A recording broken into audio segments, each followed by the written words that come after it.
Hello friends, welcome to Game It Up. My name is Dave and this is a review of the Ouroboros King for the Nintendo Switch. A review code was kindly provided to me, so thank you very much, and I very much feel that this game is better off explained as I play it. So this is going to be a review slash gameplay showcase, so I'm going to talk your way through it. It's a roguelike based around chess. Spoiler alert, I think this game is pretty damn good, so let's just take a look at what this game is. So, as you can see, down here where I'm highlighting, that's my king, and that's the only piece I've got right now. So I've got to recruit a few more people to protect it. So the good news is, if you're not into chess, you don't need to know how to play chess in order to enjoy this game. As you can see on the bottom right, it tells you how the king can move.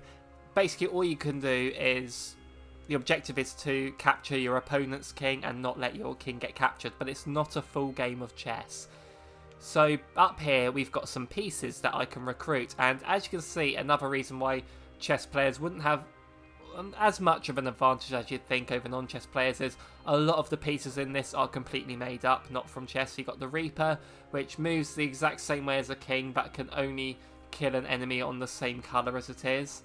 You've got the Infiltrator, moves like a king, or an unlimited number of spheres across the edge of the board, you can destroy rocks, and you've got a Catapult, which can shoot any number of squares vertically or 2 squares horizontally. I'm going to go with the Reaper for this one, so select that one.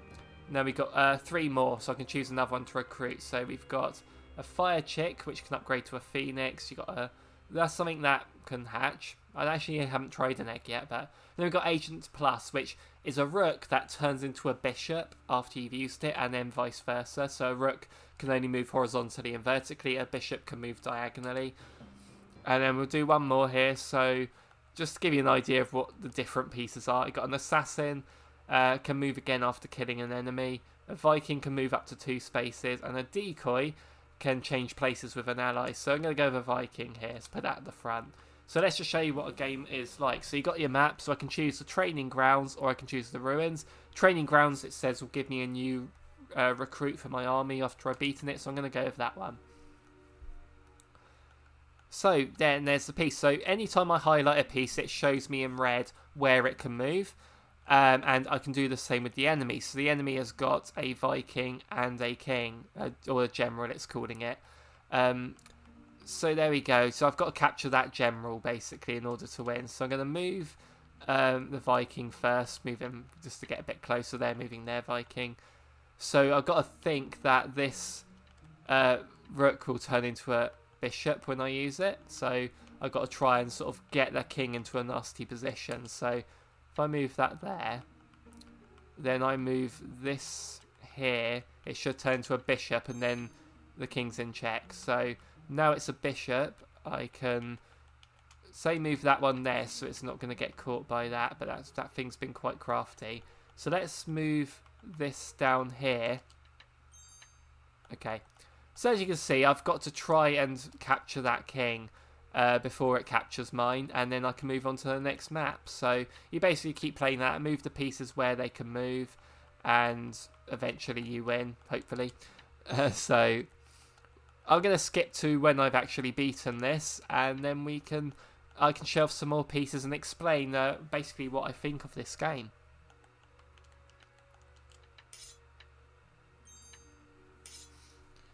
So at the end there, you saw one of sort of the relics you have is, because I only had the king left on the opposite team, you automatically win. It's one of the sort of perks you get.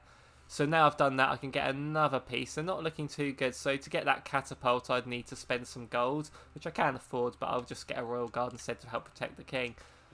We got a knight here on this one, but you get so many different recruits here. It's not just the chess pieces. So as I said, I'm going to sacrifice my royal guard here to take out that bishop, because it's just the royal guard isn't very good.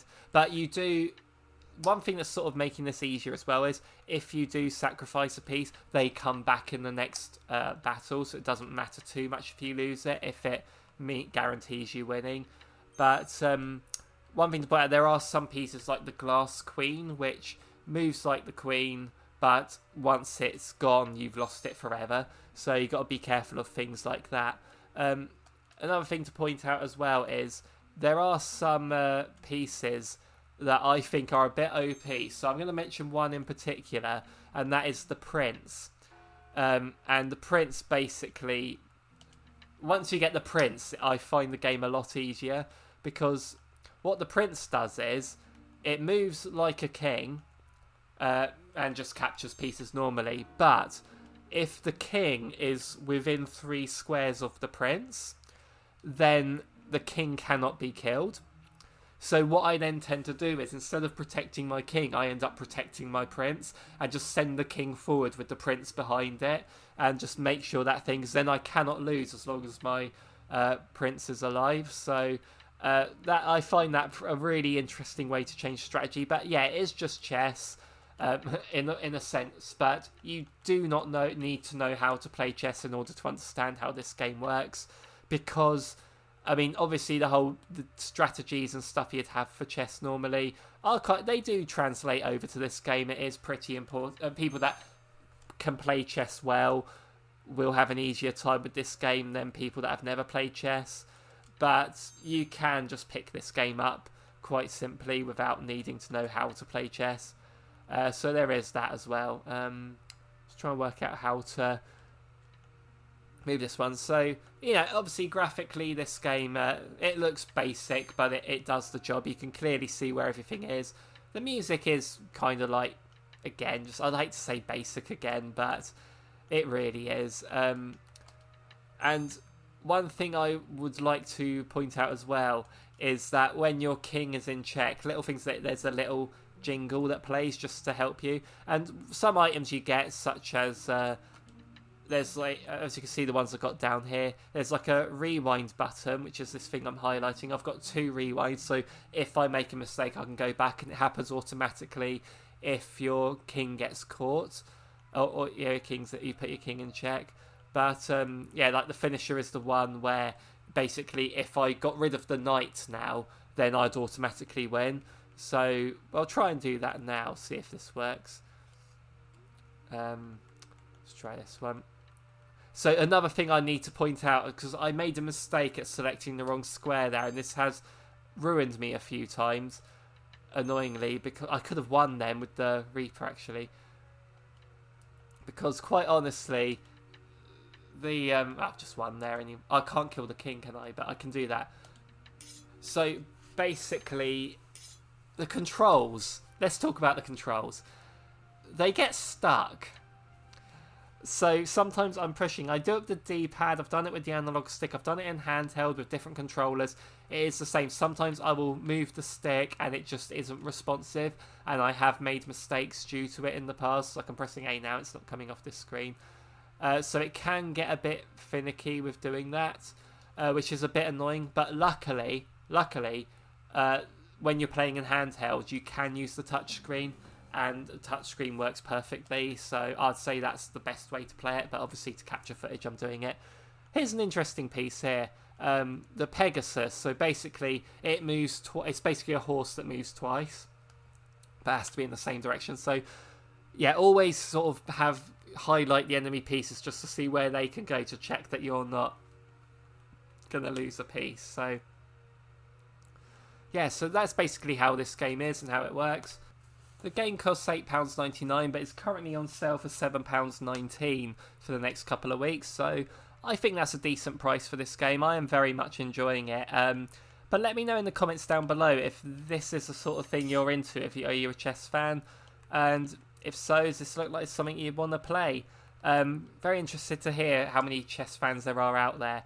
I love the game personally. So I very much love this game. So again, let me know, and make sure you're subscribed. You just met 2,000 subscribers the day I record this, so that is fantastic. I cannot thank you guys enough for that. And yeah, so hopefully we'll do many more of these in the future, and we will see you in the next one. Thank you very much.